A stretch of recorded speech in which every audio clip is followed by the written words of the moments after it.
òótọ́ ọ̀rọ̀ tó wà nídìí ọ̀rọ̀ owó tithe sísan tí àwọn tithe pastors máa ń pariwo ẹ̀ tó máa ń polongo ẹ̀ ní gbogbo ìgbà wípé ó pọn dandan fáwọn ọmọ ìjọ láti máa san ó ti jáde báyìí o ẹ já jọ wo fídíò yìí. Tithe could be your ọ̀gẹ̀dẹ̀, tithe could be your yam, tithe could be your car. Ó ti ra mọ́tò mẹ́jọ sínú ọgbà rẹ̀ yẹ kí wẹ́n nìkan lọ fún lélẹ́yìí. Tithe ò kì í ṣe owó. Tá a bá yọ tithe kúrò ní church ìdí Adeboye akọlẹ̀. Tá a bá yọ tithe kúrò ní church ìdí mọ́mí iná akọlẹ̀. Tá a bá yọ tithe kúrò ní church Oyedepo ayáwèrè. So automatically àwọn ló sọ dowó kì í ṣe owó. wọ́n lè máa kọ́ síbẹ̀ tán ni tí wọ́n bá ní kán stop owó ìdámẹ́wàá sísan nínú gbogbo ìjọ káàkiri orílẹ̀-èdè Nàìjíríà wọ́n ní a lot of pastors ni ó máa lulẹ̀. Ẹ̀yin èèyàn ẹ gbọ́ ṣé lóòótọ́ nìyẹn ṣé ẹ sì rántí wípé Pastor Adeboye ti sọ rí wípé ọmọ ìjọ tí ò bá ti san tithe ẹ̀ lóòrèkóòrè wọ́n ní wípé kò lè wọ ìjọba ọ̀run rere. Anyone who is not paying his tithe is not going to heaven. Full stop. Tá a bá yọ tithe kúrò ní church ìdí Adeboye akọlẹ̀. Ọ̀rọ̀ tí Pastor Adeboye sọ yìí ó ti gain a lot of controversy ó ti trigger a lot of questions lórí ayélujára especially láàrin àwọn onígbàgbọ́ ni wọ́n béèrè wípé what of ẹni tí ò bá ní ipa àbí ẹni tí ò ní iṣẹ́ lọ́wọ́ dèpòdípò pé yóò rí owó tí ó fi san owó ìdámẹ́wàá ṣé irúfẹ́ ẹni bẹ́ẹ̀ ṣé kò ní rí ìjọba ọ̀run rere wọ̀ gẹ́gẹ́ bí ohun tí Pastor Adeboye sọ ni ọ̀rọ̀ yìí lágbára o kí wá ní àwọn other pastors kí ni ohun tí wọ́n ń sọ nípa ọ̀rọ̀ owó ìdámẹ́wàá sísan àti wípé kí lóòótọ́ tó wà nídìí ọ̀rọ̀ owó ìdámẹ́wàá ṣé lóòótọ́ ni pé owó nìkan òun ni ọmọ ìjọ lè fi san ìdámẹ́wàá nínú ìjọ ni ọ̀rọ̀ ilé koko ó kẹnu nǹkan kì í ṣẹ̀ṣẹ̀ ràgó nínú fọ́nrán yìí.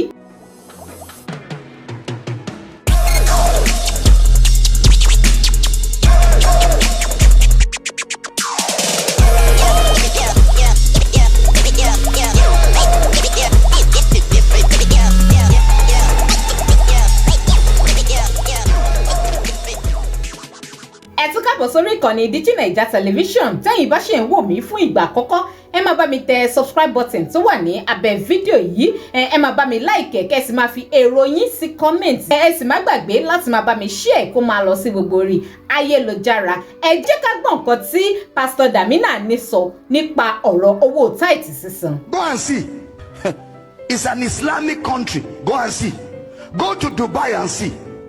Your country, every Friday night is starting out across the nation. You don't have roads. Uyo to Calabar is fasting and prayer. You used to drive it. The number of tithers in Nigeria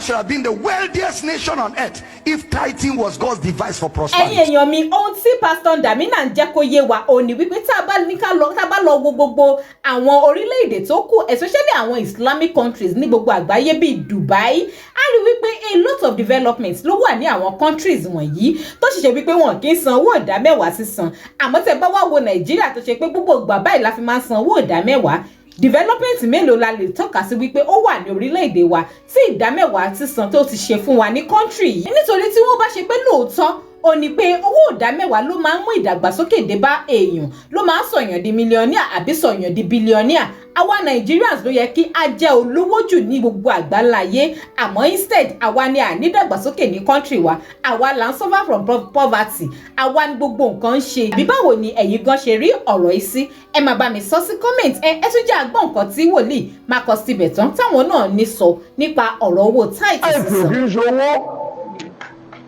Tithe could be your ọ̀gẹ̀dẹ̀, tithe could be your yam, tithe could be your car. Ó ti ra mọ́tò mẹ́jọ sínú ọgbà rẹ̀ yẹ kí wẹ́n nìkan lọ fún lélẹ́yìí. Then Malachi 3 from verse 10 lọ sí sàlẹ̀ ó ní ẹ ti jà mí lólè nípa ìdámẹ́wàá àti ọrẹ. So tá a bá yọ tithe kúrò ní church ìdí Adeboye akọlẹ̀. Tá a bá yọ tithe kúrò ní church ìdí mọ́mí iná akọlẹ̀. Tá a bá yọ tithe kúrò ní church Oyedepo ayáwèrè. So automatically àwọn ló sọ dowó kì í ṣe owó. Wọ́n ní ibi tó bá ń gbé ọ̀gẹ̀dẹ̀ yẹn lọ tó bá jìnnà wọ́n ní kò sọ dowó. Lọ́sọ̀ tó bá dẹ̀ mọ́ pé o lè gbé débẹ̀ fọ́gẹ̀dẹ̀ fún ọkọ lẹ́yìn padà. Ṣébí lẹ́wọ̀n lọ̀gẹ̀dẹ̀ máa pọ́n tó máa di dòdò wọ́n jẹ́ dòdò kù.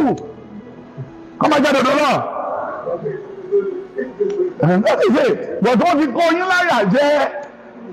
wọ́n ti kọ́ yín láyà jẹ́ ẹ̀yìn ẹ̀ láyà tí yín tí ara ń tó lè halẹ̀ mọ́ mi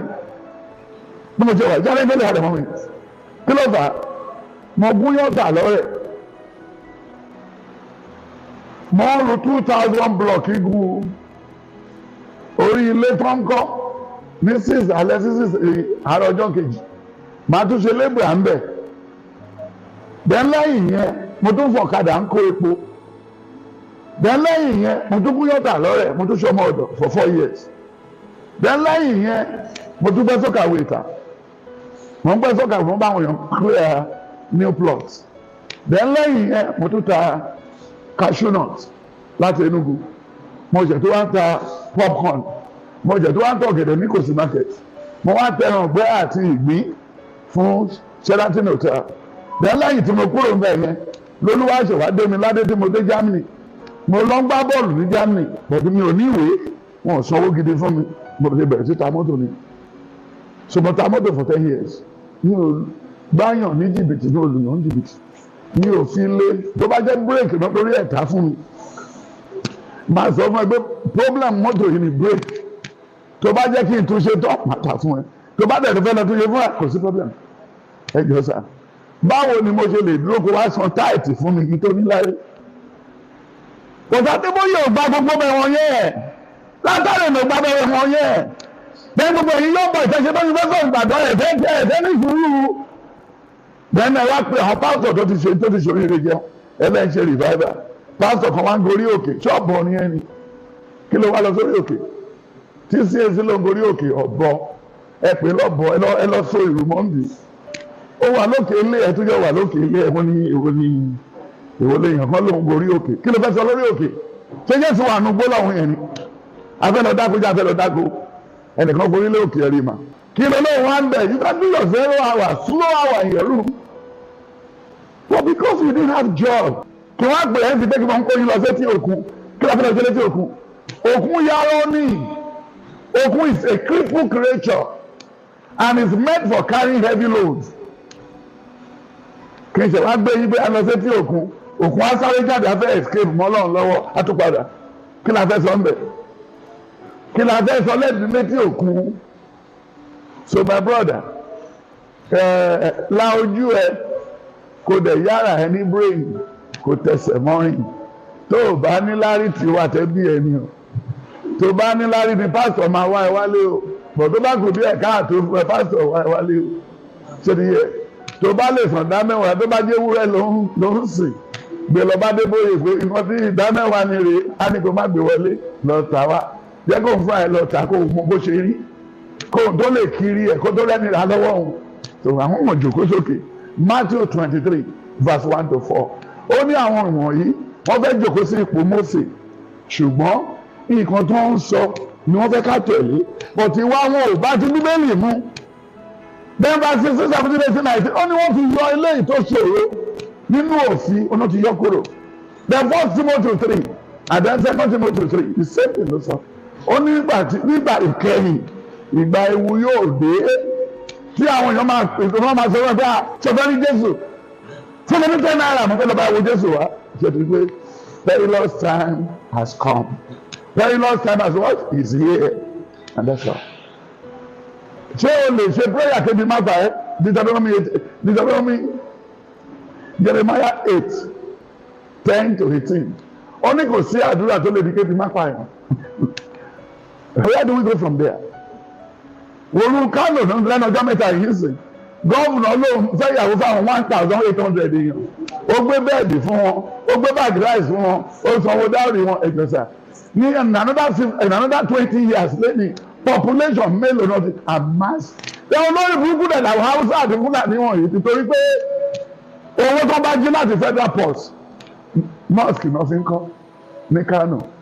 ní Benue ní gbogbo òkè yẹn lọ wọn ò fi dá lè ṣẹlẹ̀ then báwo la ṣe fẹ́ nílò síwájú ẹ gbogbo àwọn contract wọ́n pè fún wọn l'Abuja all are padded contracts wọ́n fowó kún mẹ́kà tá a lọ lẹ́nìí ẹ̀ẹ̀kan yìí once lifetime ní o ní 1975 1960 1968 ẹsẹ̀ náà fi ń lọ ẹ̀ẹ̀kan lọ́dún láyé wọn náà máa ń lọ but this gbogbo wọn tó ti jalè wọ́n lọ every Friday wọ́n gbé different girlfriend lọ kí ló kàn wá nígbà tí ará Abẹ́òkúta kó Mọ́kọ́lé àtàwọn tó lọ láti Ọ̀yọ́ wọ́n kó Mọ́kọ́lé lọ sí Mẹ́kà wọ́n kó alé wọ́n gbé lọ sí Jerusalem ẹjọ́ sà ṣé wọ́n fẹ́ lọ dóyàn wájú Jésù ni wẹ́ ẹ̀sà yàrá ẹ̀ ní bóyá o ìta ò dá o yàrá ẹ̀ ní bóyá tó bá ti wọ right time. wòlíì Tibẹ̀ tó ní kí everybody ó yá ara wọn lọ́pọlọ ó ní main thing o